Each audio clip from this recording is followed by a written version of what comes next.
انسان اللہ تبارک و تعالیٰ کا بندہ ہے اور اس کا وجود، اس کا دل، اس کی روح، ہر چیز اللہ کے دست قدرت میں ہے۔ جس طرح یہ اپنی مرضی سے دنیا میں نہیں آیا، اللہ تعالیٰ کی مرضی سے آیا ہے۔ اسی طرح یہ نہیں ہو سکتا کہ جس طرح انسان چاہے اس طرح اس کے اوقات گزرے۔ محنت کرنا، کوشش کرنا، جد و جہد کرنا اس کی ذمہ داری ضرور ہے، لیکن ہوگا وہی جو رب چاہے گا۔ اللہ تبارک و تعالیٰ نے انسانی زندگی میں تمام موسم رکھے ہیں۔ بچپن کا موسم، جوانی کی بہار، بڑھاپے کے اوقات، اپنوں کا ملنا، اپنوں کا بچھڑنا، شادیوں کی خوشیاں اور جنازوں کے غم، یہ سارا کچھ انسانی زندگی کا حصہ ہے۔ لیکن انسان چونکہ طبعی طور پر کمزور ہوتا ہے، اپنے مزاج کے لحاظ سے بہت ساری جگہوں پہ اس میں ضعف پایا جاتا ہے، تو یہ کرتا یہ ہے کہ جس تسلی کے ساتھ خوشی کو قبول کرتا ہے، اسی طرح کھلے دل کے ساتھ غم کو قبول نہیں کرتا۔ من چاہی زندگی گزارنا چاہتا ہے، حالانکہ من چاہی زندگی تکلیف کا باعث ہوتی ہے۔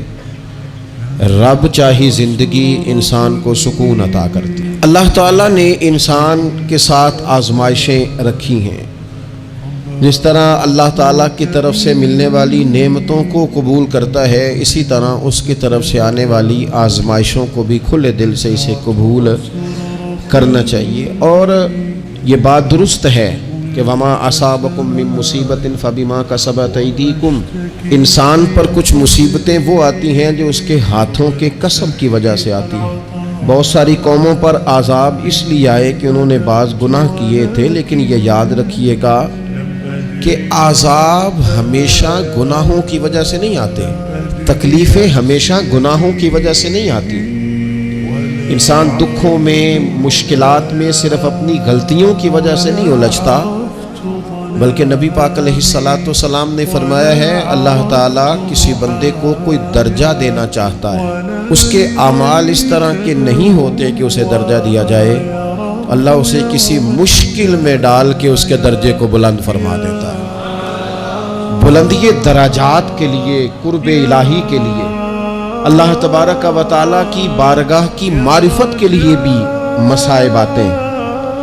آپ دیکھیے نا، نبی پاک صلی اللہ تعالیٰ علیہ وسلم نے فرمایا سب سے زیادہ تکلیفیں انبیاء پہ آتی ہیں، اور فرمایا میں اللہ کا محبوب ہوں، انبیاء کا سردار ہوں، میرے اوپر سب سے زیادہ تکلیفیں آئی ہیں، آزمائشیں آ جاتی ہیں، اور رب فرماتا ہے وَلَنَبْلُوَنَّكُمْ بِشَيْءٍ مِّنَ الْخَوْفِ وَالْجُوعِ، ہم ضرور تمہیں آزمائیں گے، کچھ خوف کے ساتھ، کچھ بھوک کے ساتھ، وَنَقْسٍ مِّنَ الْأَمْوَالِ وَالْأَنفُسِ وَالثَّمَرَاتِ، ضرور تمہیں آزمائیں گے پھلوں کی اور جانوں کی کمی کے ساتھ۔ اگر تم اس میں ثابت قدم رہے، شکوے نہ کیے، اپنے رب کی رضا پہ تم راضی رہے، تو وَبَشِّرِ الصَّابِرِينَ، اے محبوب پھر جو میری رضا پہ صبر کریں انہیں میری جنت کی خوشخبری بھی عطا فرما دے۔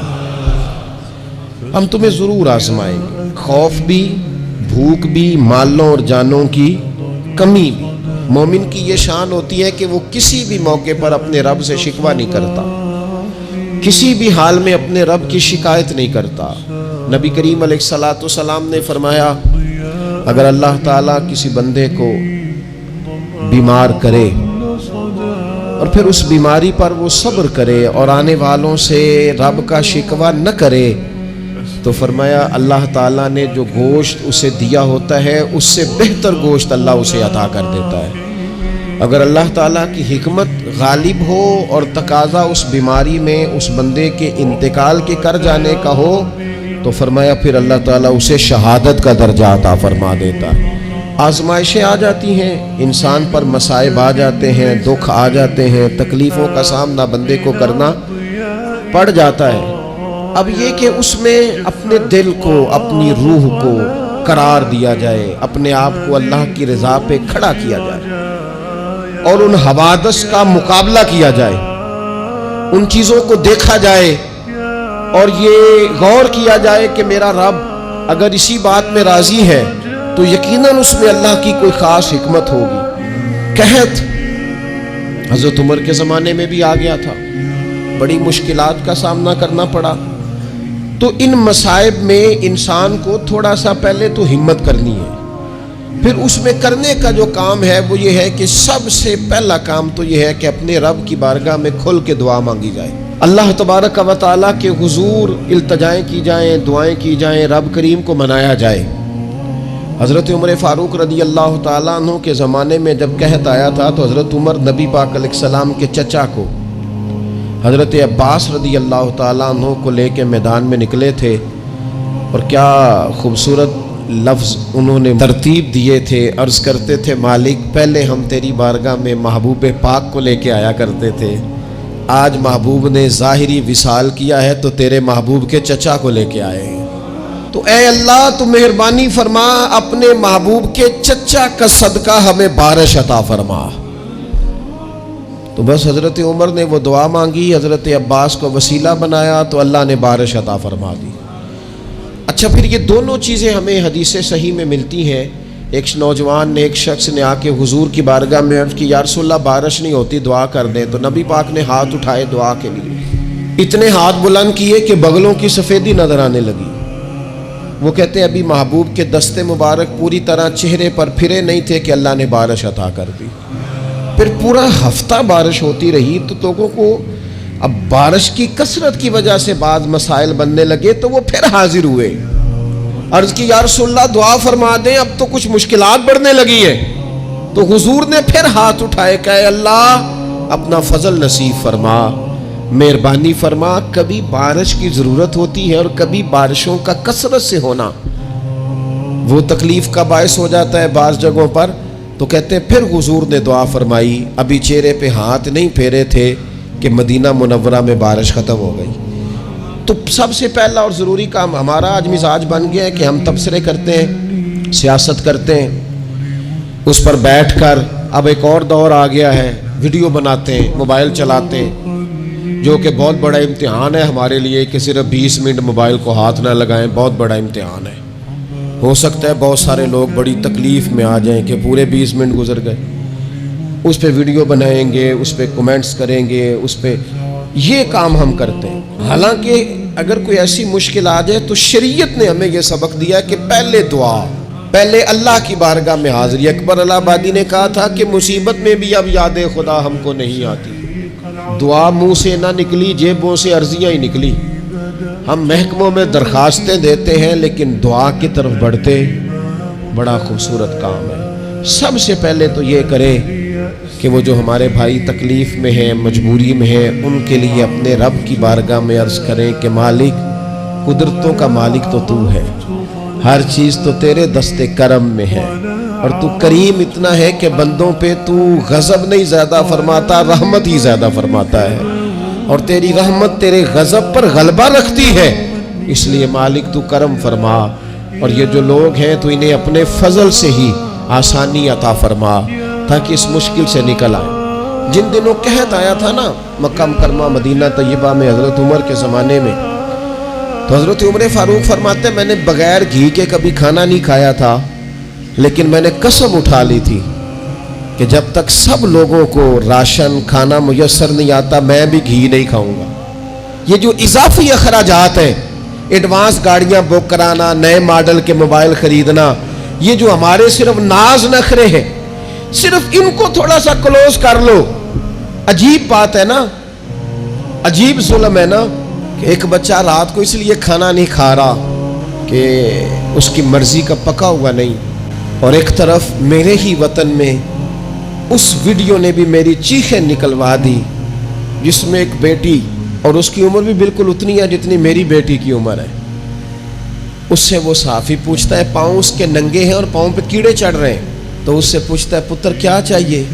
وہ کہتی ہے صرف روٹی کھانی ہے، کوئی مطالبہ نہیں، کوئی مطالبہ نہیں، روٹی دا دکھ نہ پوچھو، یہ روٹی بندہ کھا جاتی جی، روٹی بندہ کھا جاتی۔ اللہ کریم نے فرمایا وَتَعَاوَنُوا عَلَى الْبِرِّ وَالتَّقْوَى، جب تقوی اور پرہیزگاری کا معاملہ ہو تو ایک دوسرے کے ساتھ